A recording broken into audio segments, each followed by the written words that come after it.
ICT is a new phenomenon in the Nigerian system. It got pronounced only about 17 years ago with the introduction of GSM phones, mobile phones. Before then, things were done digitally, both in terms of government, in terms of businesses, in terms of the postal system, in terms of the telecom system. But over the last 17 years, we've had an astronomical growth in the phenomenon of ICT. Recall that Nigeria has a population of 188 million. That is a huge market for just anything which adds value to governance, which adds value to businesses, which adds value to just about anything. Today, we have what is called the National Communications Commission, which is a regulatory authority for the telecom industry. It regulates and licenses all telecommunications companies in ensuring that a level playing field is provided and that an enabling environment is also provided for operators to operate and provide their services. Again, we have what is called NICOMSAT. NICOMSAT is Nigerian Satellite Communications Company Limited. It is in charge of Nigeria's satellite communication facility. Currently, Nigeria has one satellite in orbit with a potential to have two more because the market is huge. But with just one satellite in orbit, there's not sufficient confidence by the public. The public would see a satellite company with just one satellite in orbit as being likened to a transport company without a spare tire. The thinking is, if you patronize such a company and there's a bus tire on the way, you are held up in the bush or something. So we are working very hard to acquire two more satellites. We have discussed with the Chinese investors, particularly the Chinese Exim Bank, who are prepared to provide $550 million on the condition that Nigeria is able to provide 15% counterpart funding. That money we don't have. So that is one investment opportunity for the international investor to come in, to either provide two new satellites in addition to the one that we have, or provide 30% counterpart funding, and then we sign a memorandum of agreement for the Nigerian Satellite Communications Services to be run as a public-private partnership with the investing agency. I earlier mentioned the NCC, Nigerian Communications Commission, as the licensing and regulatory body. It licensing GSM operations. Today, we have 5 telecommunications companies. For a huge population of about 180-something million, 5 is not even enough for us. We want competition in the telecom sector, and we want any other company which has capacity to come and take our license and operate GSM services. One very critical factor in telecommunication services is the existence of fiber optic cables across the country. As of today, most rural areas are not connected. So we want investors to come in, lay pipes, and then provide other infrastructure. The existing telecom companies are willing to partner and patronize such companies which come to invest in this. Again, another very important area of potential investment is the fact that we are trying to start an ICT technology park and exhibition center. Every year we go to Barcelona, for conferences and exhibitions. We want to have a replication of the facility in Barcelona, because where in Barcelona, the population of Spain is not up to half of the population of Nigeria. And yet we from Nigeria and other African countries go there every year to participate in their exhibitions. We believe that the Nigerian environment is such that we need a similar infrastructure for annual ICT exhibitions. And so we have acquired land for the building of an ICT park and exhibition center. This park is again one where we are merely going to provide site and services. We expect international companies to come and lease lands, build their permanent structures there for the purpose of exhibiting their products and doing business in Nigeria. So this new park is one area that you think, investors can come in and take space and build infrastructure and so on. Again, we have what is called Galaxy Backbone. Galaxy Backbone is a government service-wide infrastructure backbone connecting all federal government agencies in one, interconnected, telecommunications, provision, particularly with regard to data centers. Data center is one area that, whose investment climate is, very high. The potentials are very high. A lot of data is generated by government, by schools, by institutions. And recall that Nigeria has more than 150 universities, apart from polytechnics and apart from colleges of education. Year in, year out, almost 2 million people write the university entrance exam. That will show you the enormity of potential users of ICT. So there will be need for data centers, and we expect that the private sector will come into Nigeria and establish, data centers, for people to patronize. Again, in the area of posts, we used to have a NIPOS, or Nigerian Postal Service, which was very popular and which is as old as the Nigerian nation. Today, because of the introduction of, mobile telecommunications, the fortunes of NIPOS have gone down. So what we try to do is to bring about reform of the system. We discovered that of the 774 local government areas in Nigeria, less than 50% of these local government areas have banking facilities. That means more than 50% of Nigerians are completely denied of banking inclusiveness, or what we call financial inclusiveness. So we are trying to introduce a NIPOS banking and insurance services, particularly to be able to take care of the people in the rural areas. So we will be establishing NIPOS Bank, to run banking services for rural dwellers. Again, this is one area that we will expect the private sector to come and invest in the provision of NIPOS banking services.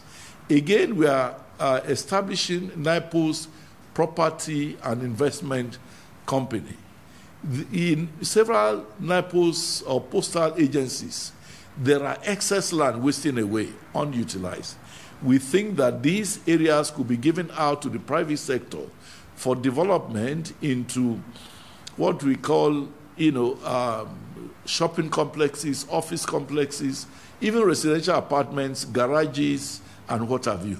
So these lands will be available for the private sector to come and take on pieces of land and develop them. Again, we are working towards having NIPOS transport and logistics services.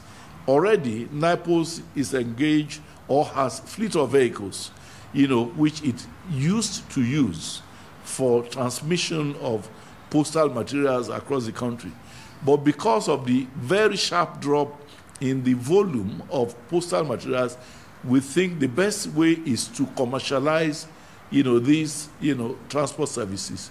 Of course, the private sector could also come in to partner with us in running transport services across, the length and breadth of Nigeria.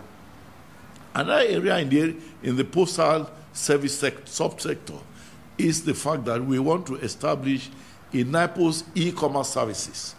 We know that individual companies now, a few of them, run e-commerce services. E-commerce services are getting popular by the day in this country. And since it is only NIPOS which has locations in more than 1,500 areas and settlements across Nigeria, these would become popular and would become useful to people in all areas of this country. And so we want to invite investors to also come in to partner with NIPOS to run what will become NIPOS e-commerce services. Last but not the least, in our reform of the NIPOS is the establishment of NIPOS e-government services. You know very well that because of the shortage of investment in, cable services across, the country, so many of these areas are underserved with regard to digitization. We want to ensure that NIPOS would provide e-government services in all areas, such that, for instance, in each state, we have only one passport office, which is always in the headquarters in each of the states. And yet there are people who live 200-300 kilometers away from the state capitals.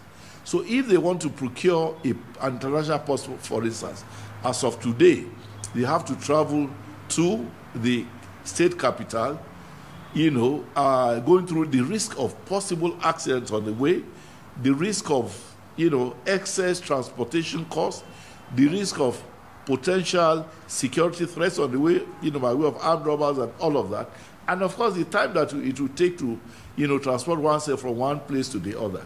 So we think that NIPOS could, all postal agencies could be digitized in such a way that for anybody who wants to procure a passport, he simply goes to a postal agency in his village, applies for, international passport online, pay online, and he gets his international passport delivered after a few days. So these are some of the so many areas that we are thinking that people can come in and invest in the Nigerian ICT sector. I must also not fail to mention the development of an ICT university which we are looking at. The ICT university will be the first of its type on the African continent. And it has a lot of unique features. One feature is that it will be run from 6 locations across the country. Nigeria has 6 geopolitical zones, and there's already a well-developed campus in each of the 6 sites, campuses. We invite the private sector to come and partner with us in the running of this institution on a public-private partnership basis. This implies that any company which is interested, maybe Microsoft, or Hewlett-Packard, or maybe University of Technology in Warsaw, can come and adopt a particular campus. Any such campus which is adopted will bear the name of the adopting agency. For instance, University of Technology in Warsaw, if it adopts campus A, that campus will be renamed University of Tech Warsaw Campus in Lagos or in Abuja or whatever. That would imply that that adopted agency will bring in their technology, bring in their finance, bring in also their faculty. And we are prepared to concede the headship of such a campus to the adopting agency so that there be a sense of ownership and a sense of, belonging, so that, Nigerians and the entire African continent would be able to benefit. The university was set up specifically to meet the yawning gap in the needs assessment, needs deficiency we have. Of course, we have universities in Nigeria which offer computer sciences and all of that, but we have also seen from experience that most of these universities, because their syllabuses are not as dynamic as the requirement of ICT. ICT is regarded as a disruptive, technology. Every day something new is evolving. And so to meet with the needs of the industry, we must have a dynamic, cut to size institution which will be able to meet the requirements of a very dynamic sector as ICT. And so it will be very unique. It will be a university like no other university, and its admission process will be open to the entire African continent, because this ICT university in Nigeria will be the first of its type on the African continent. So institutions in Poland, institutions in the whole of Europe and in the United States of America and all over are invited to come and invest by adopting any of the campuses I am sure the market is ripe. People will be coming for admission from all over Africa, particularly also because we expect that 70% of admissions will be for postgraduate studies and only 30% will be for undergraduate studies. So these are some of the areas that I believe that the Nigerian economy will be able to absorb foreign investors to come in and do business, good business for that matter. I think one critical thing that we are trying to do, again, which has not yet been known to exist anywhere else, is the need for the establishment of an ICT development bank. ICT is a unique industry. We do know that ICT is the greatest enabler of businesses, of lives, of governmental, management, and just of everything. That implies that it is so important that it is like air, to lives. If you look at the industry as of today, a lot of funding requirements, are available. Particularly if you take, for instance, startups. Startups need a lot of mentorship, which would, transcend, time. For instance, if a new idea is, to germinate, it takes quite a lot of time, but they need funding to sponsor, for mentoring. And the resources are not available for now. If you rely on the existing banks, you certainly will run into a lot of trouble because, number one, the interest regime of the existing commercial banks will not be in tune with this rather slower, requirement, but potentially promising, requirement of the ICT industry. So we feel that just like we have a bank of industry, and just like we have a bank of agriculture and other, specialized banks, ICT is one area that, more greatly needs a bank that would be in tune with the characteristics, the attributes, the temperament of the growth of ICT. And so we are working on this, and we expect industrialists and investors to come and invest in the establishment of the ICT Development Bank to sustain the growth and development of innovation, of research, of technology, and of growth generally.